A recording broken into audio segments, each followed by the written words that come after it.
Welcome, good morning all of you. आज हम आपके लिए लेकर आए हैं class 10th subject SST social study सामाजिक अध्ययन का पार्ट ज्योग्राफी जो भूगोल में चल रहा है, चैप्टर नंबर 6 विनिर्माण उद्योग, भाग नंबर 10। इस विनिर्माण उद्योग पर, जिसे हम मैन्युफैक्चरिंग इंडस्ट्रीज बोलते हैं, इसके ऊपर हम 9 वीडियो बना चुके हैं। आज हम भाग नंबर 10 का अध्ययन करेंगे। आज का जो हमारा टॉपिक है, जो हमारा प्रकरण है, जिस बिंदु पे आज हम चर्चा करेंगे वह है हमारा रसायन उद्योग। कौन सा है? रसायन उद्योग। सबसे पहले रसायन उद्योग का अध्ययन करने से पहले थोड़ा पिछली वीडियो का हम लिंक करेंगे कि इससे पहले हम क्या पढ़ रहे थे।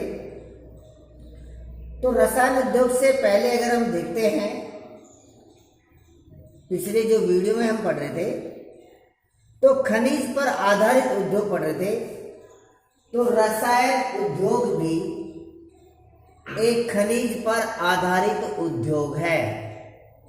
जैसे खनिज पर आधारित अनेक उद्योग हैं।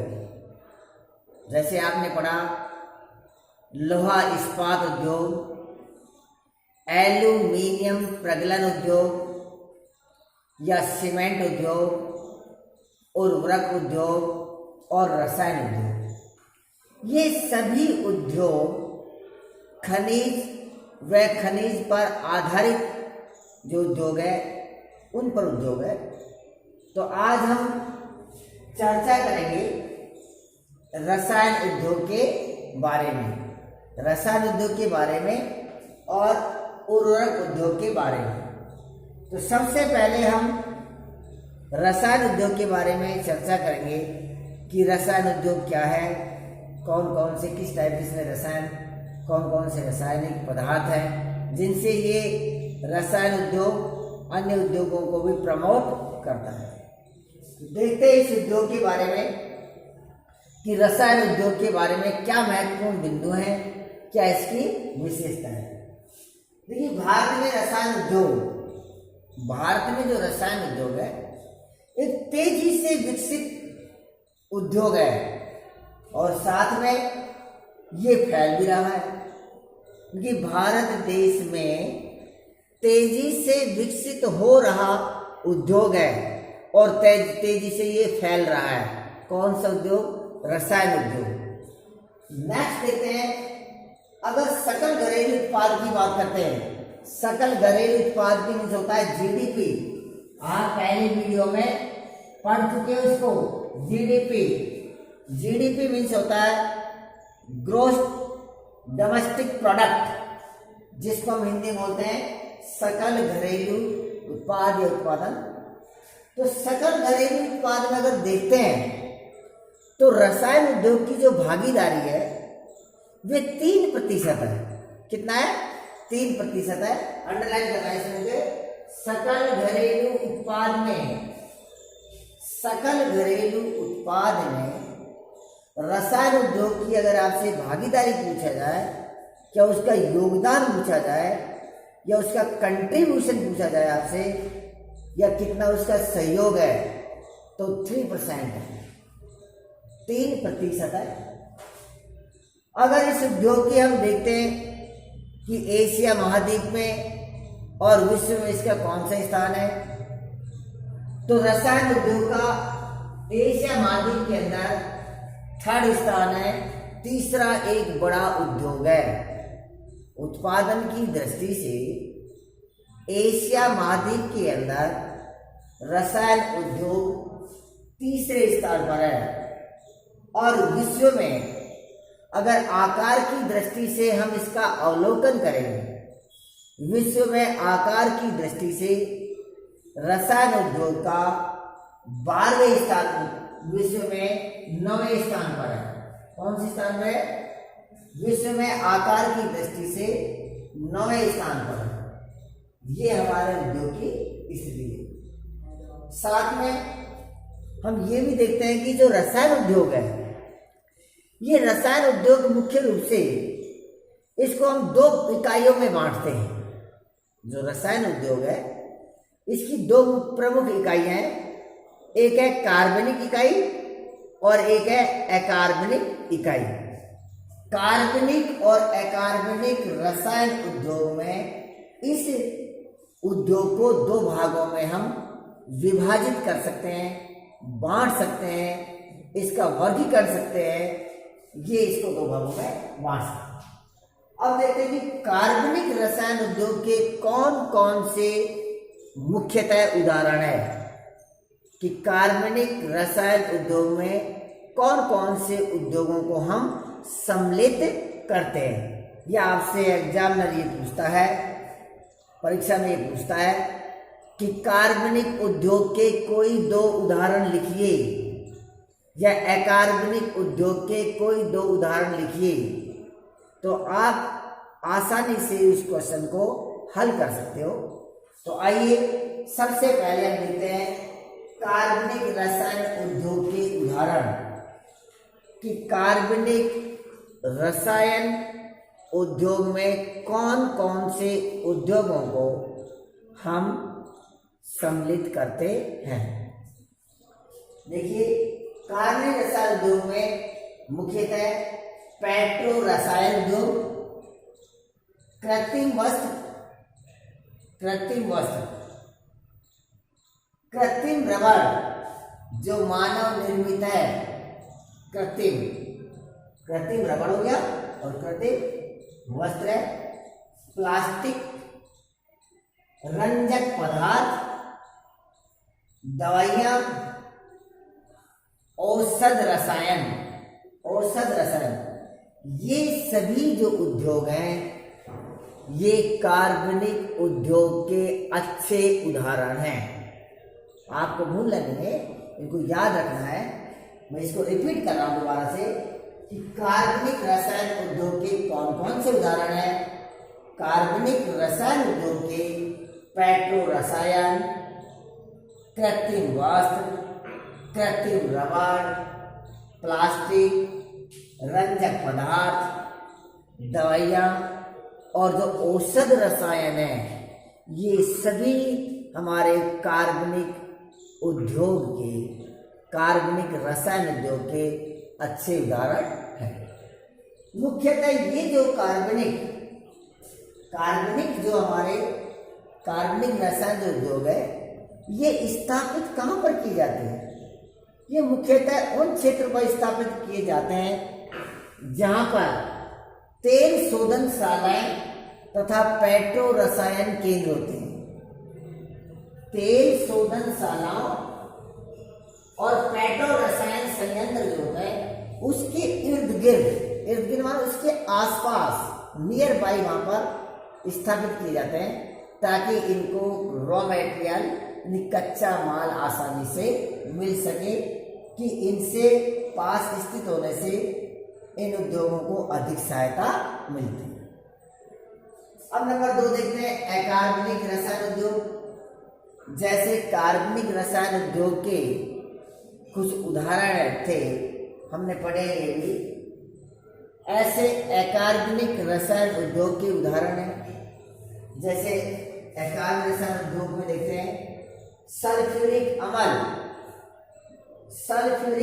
अम्ल जो उर्वरक माने जो खाद, जो किसान अपनी फसल की अधिक उत्पादन के लिए विभिन्न प्रकार के खाद का यूज करता है, फर्टिलाइजर, उर्वरक, कृत्रिम वस्त्र, प्लास्टिक, गोंद, रंग रोगन, डाई आदि का निर्माण किया जाता है। अकार्बनिक रसायन उद्योग के अंदर जो अकार्बनिक रसायन उद्योग है, उस अकार्बनिक रसायन उद्योग के अगर हम उदाहरण देखते हैं तो सल्फ्यूरिक अम्ल जो उर्वरक के रूप में, उर्वरक माने खाद, फर्टिलाइजर जो हमारे भारतीय किसान विभिन्न प्रकार की खाद का यूज करते हैं, उर्वरक का यूज करते हैं अधिक उत्पादन के लिए, अधिक पैदावार के लिए। कृत्रिम वस्त्र, प्लास्टिक, गोंद, रंग रोगन और डाई आदि के निर्माण के लिए हम इनका अर्थात अकार्बनिक रसायनों का प्रयोग करते हैं। इसके अलावा और भी इसके उदाहरण है, जैसे नाइट्रिक अम्ल, क्षार, सोडा एस, कांच, साबुन शोधन या अपमार्जक कागज, कास्टिक सोडा आदि का हम निर्माण करते हैं, आदि को हम तैयार करते हैं। तो ये अकार्बनिक रसायनों का हम कच्चे माल के रूप में प्रयोग करते हैं। तो ये था हमारा रसायन उद्योग। अब हम पढ़ते हैं रसायन उद्योग में आगे दूसरा उद्योग है उर्वरक उद्योग। कौन सा है?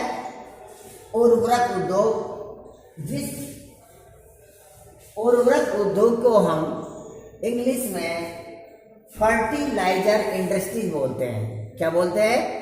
फर्टिलाइजर इंडस्ट्री, यानी कि खाद, उर्वरक। जैसे अभी हम बात कर रहे थे कि हमारा जो भारतीय किसान है विभिन्न टाइप्स के फर्टिलाइजर का यूज करता है, विभिन्न उर्वरक का प्रयोग करता है, किसमें? अपनी भूमि के अंदर, अपने फील्ड में, ताकि कम समय में अधिक उत्पादन और अच्छी गुणकारी फसल पैदा हो।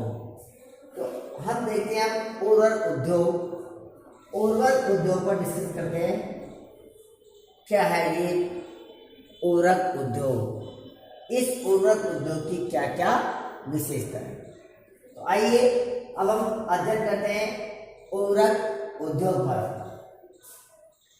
उर्वरक उद्योग, यह उद्योग नाइट्रोजनी उर्वरक है। यानी इसमें जो उर्वरक उद्योग है मुख्यतः इसमें नाइट्रोजनी उर्वरक उद्योग है। मुख्यतः यूरिया का उत्पादन किया जाता है। किसका? यूरिया। यूरिया एक खाद का टाइप्स है, खाद का एक प्रकार है। फास्फेटिक उर्वरक, फास्फेटिक उर्वरक है जिसे हम मोस्टली कहते हैं डीएपी। कहते हैं भाई डीएपी खाद ले आओ खेत में, डीएपी। इस समय अब खरीफ की फसल चल रही है और बाजरा हमारा बड़ा बड़ा हो गया, तो कहते हैं चलो इसमें डीएपी खाद डाल दो, यूरिया डाल दो। मोस्टली डीएपी तो जब डालते हैं सरसों में, इस समय डालते हैं यूरिया। कौन सा? यूरिया। अब जैसे बड़ा बड़ा बादल चल रहा है, चलो भाई उसको यूरिया फेंक दो, यूरिया डाल दो, ताकि वे उसकी ग्रोथ अधिक हो जाए। और डीएपी डालते हैं जब रबी की फसल है, मोस्टली सरसों में, सरसों के साथ मिलाकर या अन्य फसल में। कहने का अर्थ है कि ये जो खाद है ये खाद के प्रकार हैं।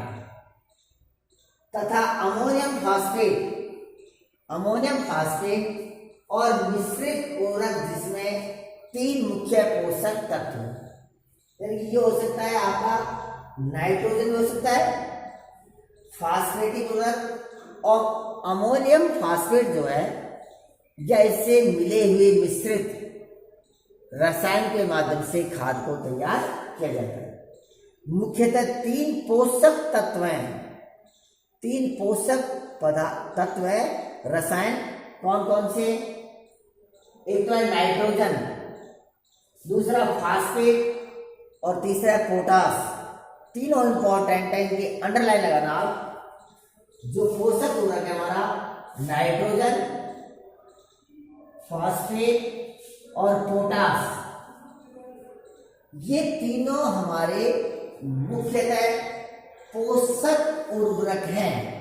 ये तत्व हैं इसमें शामिल है, क्योंकि इनके आसपास ही हमारे जो रसायन उद्योग है वे अधिक पनपे हैं। इनके आसपास ही हमारे रसायन उद्योग के केंद्र स्थापित है या केंद्रित हैं। अगर हम पोटास की बात करते हैं, पोटास एक रसायन है, तो पोटास पूर्णतः यानी हमारा भारत देश पूर्णतः विदेश से या दूसरे देश से आयात करता है। आयात क्यों करता है? तो इट मीन्स हमारे पोटास की यहाँ कमी है।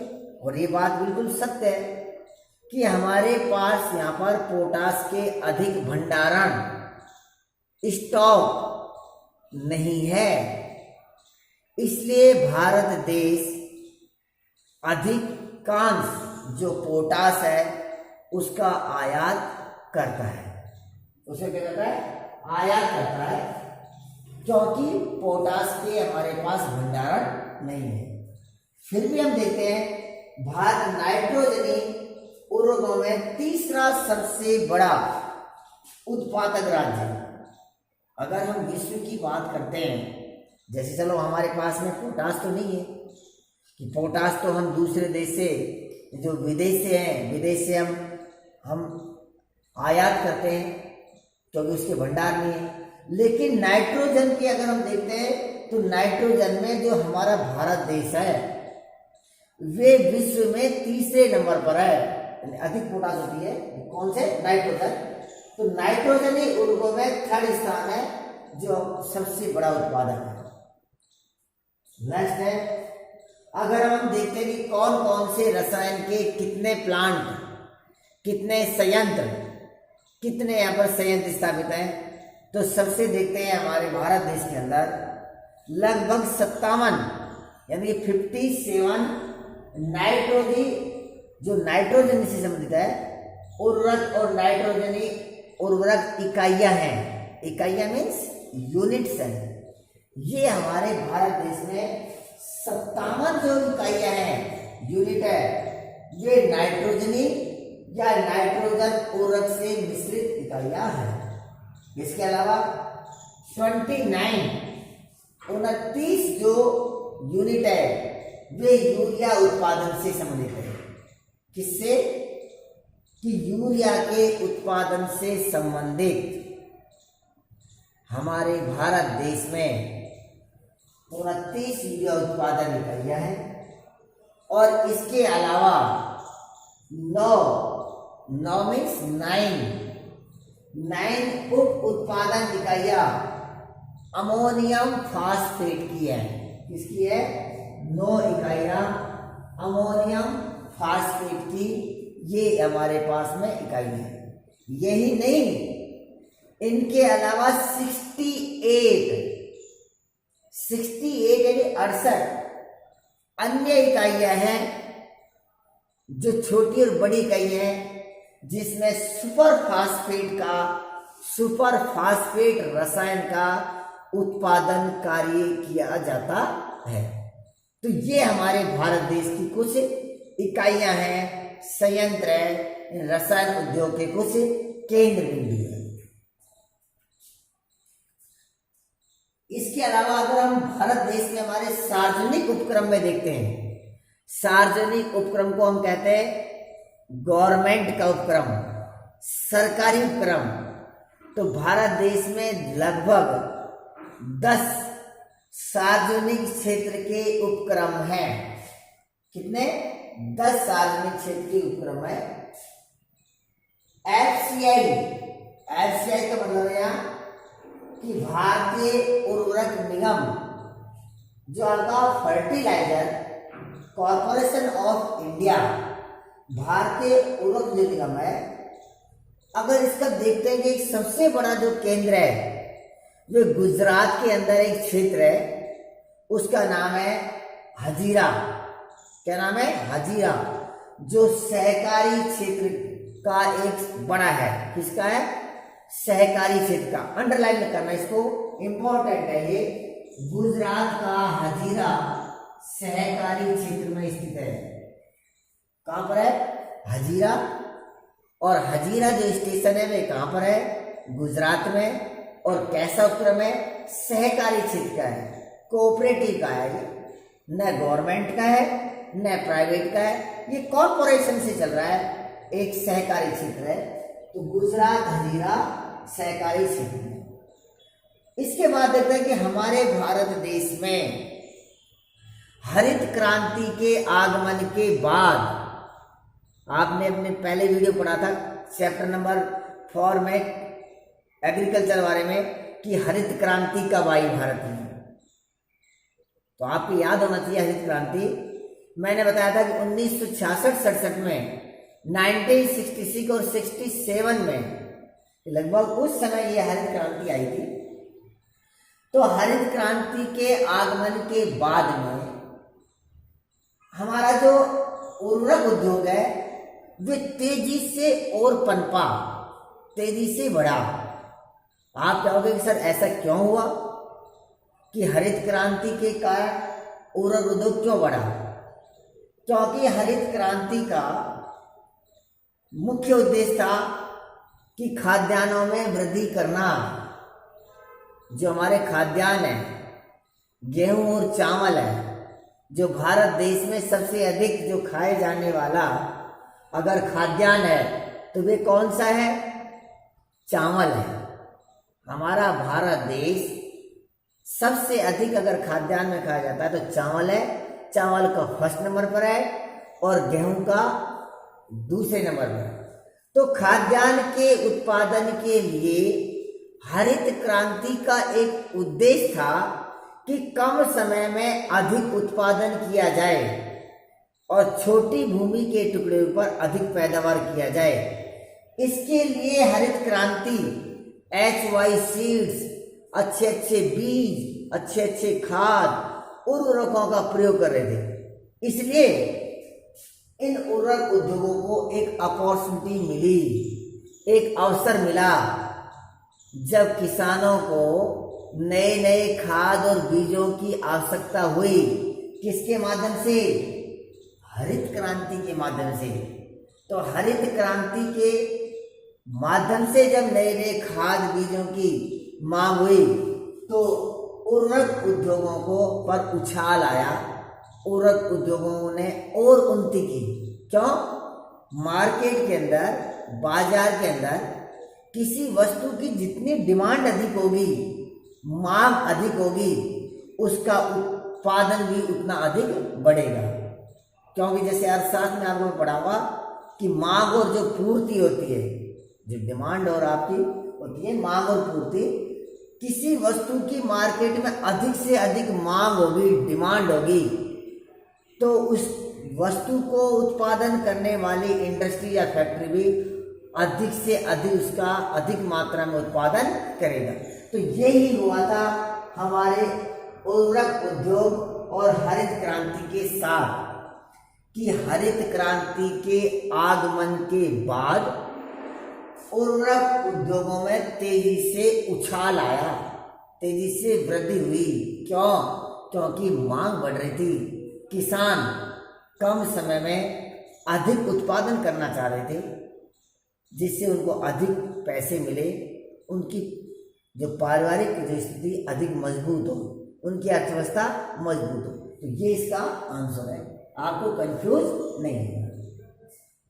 अब देखते हैं कि जो उर्वरक उद्योग है हमारे भारत देश में, मुख्यतः उर्वरक उद्योग के कौन से केंद्र हैं, सबसे अधिक कहां पर ये फर्टिलाइजर इंडस्ट्री सेटअप की गई है, कौन कौन से हैं?